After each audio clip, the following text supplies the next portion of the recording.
Hi! In front of me is Huawei Nova 11 Pro, and today I would like to show you how you can add emergency numbers on this device.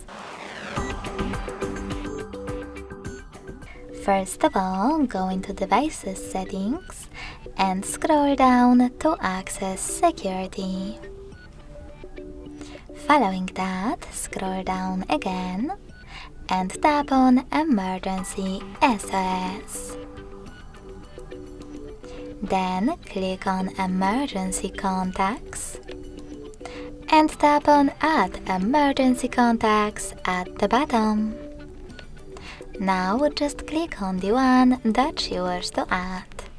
In my case, this one.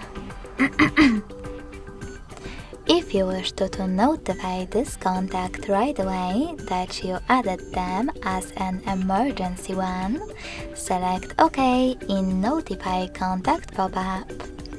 If you don't, just click on Cancel.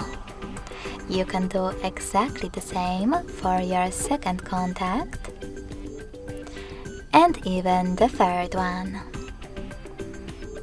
In order to remove one of them, click on this icon at the top right corner